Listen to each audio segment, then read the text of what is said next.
आपके लिए Schrodinger wave equation के बारे में बताएंगे। जैसा कि आप लोग जानते भी होंगे कि कुछ यूनिवर्सिटी में ऑब्जेक्टिव पेपर होंगे, तो उसी के हिसाब से हम आपके लिए थ्योरी लिखवाएंगे और प्रत्येक यूनिट के बाद में ऑब्जेक्टिव भी हल करवाएंगे। तो ये है श्रोडिंगर वेव इक्वेशन क्या है।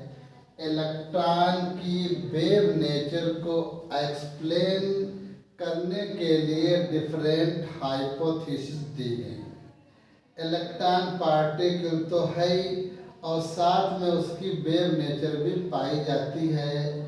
जैसे कि डी ब्रोगली हाइपोथेसिस थी, इन्होंने भी कहा था इलेक्ट्रॉन की वेव नेचर होती है। उसके बाद में हाइजेनबर्ग अनसर्टेनिटी प्रिंसिपल से भी इस बात की पुष्टि होती है कि इलेक्ट्रॉन की वेव नेचर होती है। इसी सीरीज में श्रोडिंगर वेव इक्वेशन ने भी कहा कि वास्तव में इलेक्ट्रॉन की वेव नेचर होती है। तो श्रोडिंगर ने ये बोला था कि ये नाभिक होता है, इसके चारों ओर ऑर्बिट नहीं होती हैं, बल्कि जो है इसके चारों ओर इलेक्ट्रॉन क्लाउड होता है और इस इलेक्ट्रॉन क्लाउड में इलेक्ट्रॉन की पाए जाने की संभावना होती है। नाभिक के चारों ओर किसी भी एरिया में इलेक्ट्रॉन पाए जा सकते हैं। नाभिक के पास वाले क्षेत्र में इलेक्ट्रॉन के पाए जाने की संभावना सबसे ज़्यादा होती है। जैसे जैसे नाभिक से दूरी अधिक होती जाती है, वैसे वैसे इलेक्ट्रॉन के पाए जाने की संभावना भी कम हो जाती है। तो श्रोडिंगर ने इलेक्ट्रॉन की वेव नेचर को एक्सप्लेन करने के लिए एक इक्वेशन दी, जिसे हम श्रोडिंगर वेव इक्वेशन कहते हैं। ये वाली क्वेश्चन दी थी del square sine del X square plus del square X del Y square sine del Z square plus 8 pi square M H square E minus B और sine. तो यहाँ पर ये एक्स वाई जेड क्या है, 3 coordinated axis होते हैं। देखिए एक्स वाई जेड जो है कोऑर्डिनेट होते हैं। एम क्या होता है, मास ऑफ इलेक्ट्रॉन है। एच क्या है, प्लैंक कांस्टेंट है। ई क्या है, टोटल एनर्जी ऑफ इलेक्ट्रॉन है। वी के लिए पोटेंशियल एनर्जी और साइन यहाँ पर वेव फंक्शन है। ये श्रोडिंगर वेव इक्वेशन आपको याद करना है। पेपर में ऑब्जेक्टिव में पूछी जाएगी कि श्रोडिंगर वेव इक्वेशन कौन सी है, तो आपके लिए मालूम होना चाहिए। अब डेरिवेशन की बात की जाए तो पीडीएफ में मैंने डेरिवेशन भी किया है, लेकिन उसकी कोई भी आवश्यकता आपको नहीं है, क्योंकि एमजेपी यूनिवर्सिटी या महात्मा ज्योतिबा फुले यूनिवर्सिटी में इस बार सभी ऑब्जेक्टिव क्वेश्चन आएंगे। तो ये आपके लिए क्वेश्चन मालूम होना चाहिए। डेरिवेशन की कोई भी आवश्यकता नहीं है। अब आप देखिएगा significance of sine and sine square. ये साइन और साइन स्क्वायर क्या होता है। साइन मीन्स मैंने बोला है वेव फंक्शन होता है।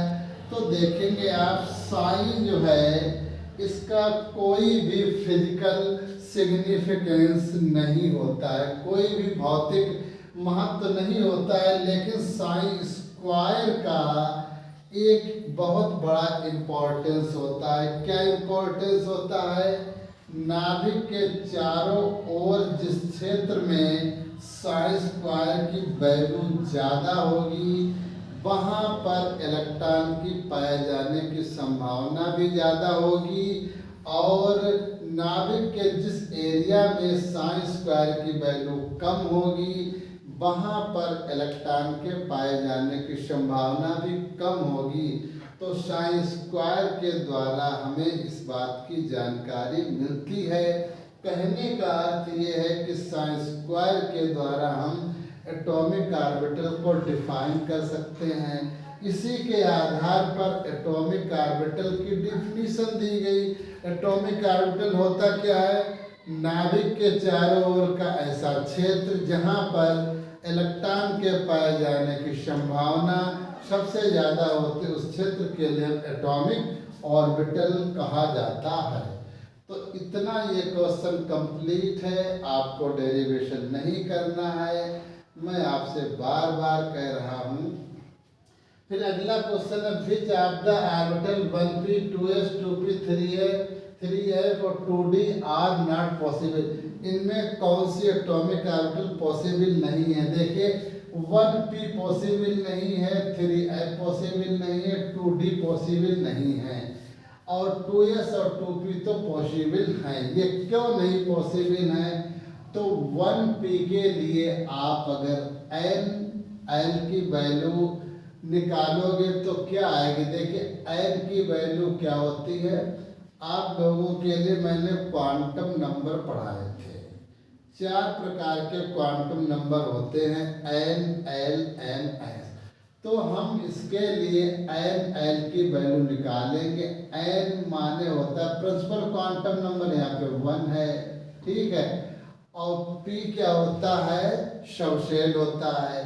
एक बात आप ध्यान रखें, l की वैल्यू अगर 0 है तो वो s सबसेल होता है, l की वैल्यू 1 होता है तो p सबसेल है, l की वैल्यू 2 होती है तो d सबसेल है, l की वैल्यू 3 होती है तो f सबसेल है।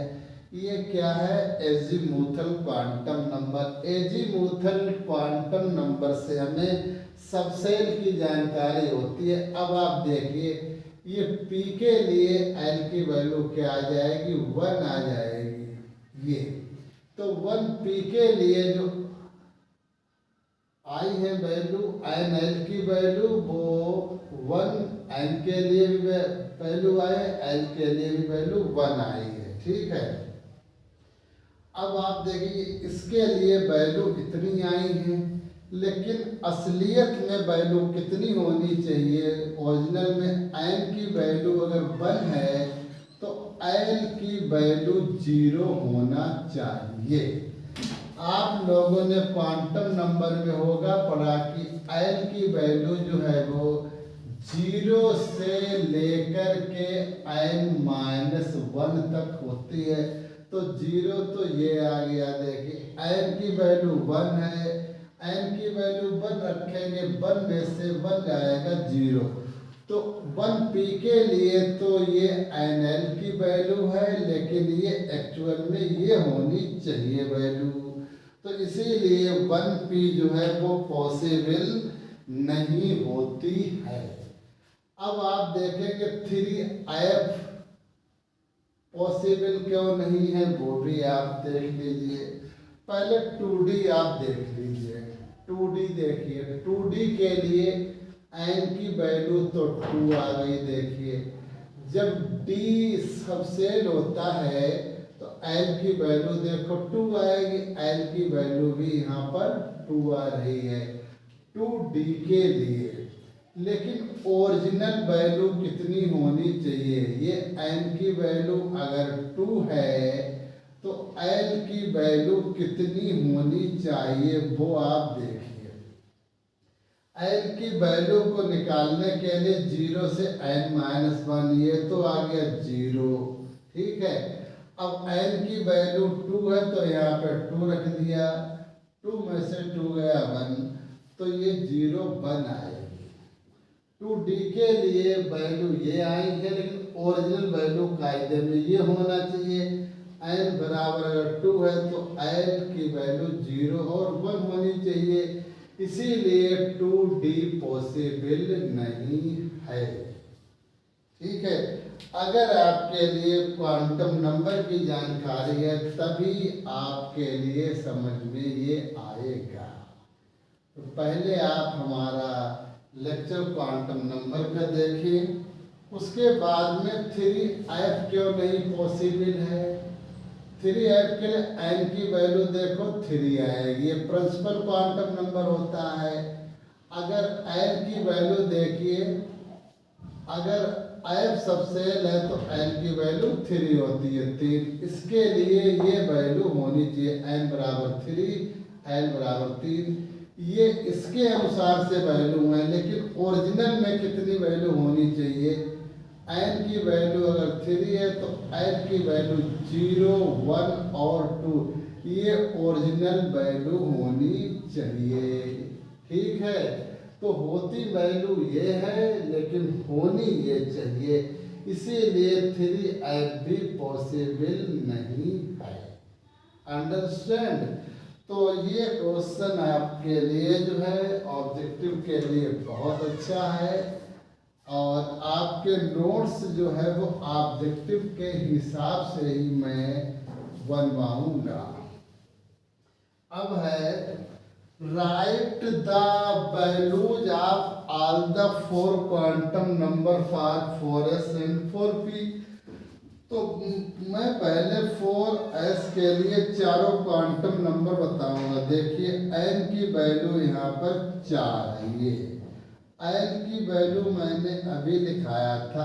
s अगर सबसेल है तो l की वैल्यू 0 होती है। अगर यहाँ पे p होता l की वैल्यू 1 हो जाती, d होता तो 2 हो जाती। जब l की वैल्यू 0 है तो जाहिर सी बात है n की वैल्यू भी 0 हो जाएगी। 4s में इलेक्ट्रॉन 1 है, इसीलिए s की वैल्यू पॉजिटिव 1/2 आएगी। अब आप 4p के लिए देखिए, फॉर 4p1 तो n की वैल्यू देखिए 4 यहाँ पे है, यहाँ पर ये n की वैल्यू होती है। ठीक है, अब p के लिए आप जानते हैं n की वैल्यू 1 होती है। मैंने बताया s के लिए 0 होगी, p के लिए 1 होगी, d के लिए 2 होगी, f के लिए 3 होगी। ठीक है, अब m की वैल्यू देखिए क्या होगी। m की वैल्यू जो है वो -l से होकर के 0 + l तक जाती है। ठीक है, तो 4p में देखिए इलेक्ट्रॉन तो 1 है, इसीलिए m की वैल्यू क्या हो जाएगी -l। l की वैल्यू 1 है तो m की वैल्यू क्या हो जाएगी -1 और s की वैल्यू क्या हो जाएगी पॉजिटिव 1/2 हो जाएगी। तो इस टाइप से ऑब्जेक्टिव में क्वेश्चन पूछे जा सकते हैं। थैंक्स।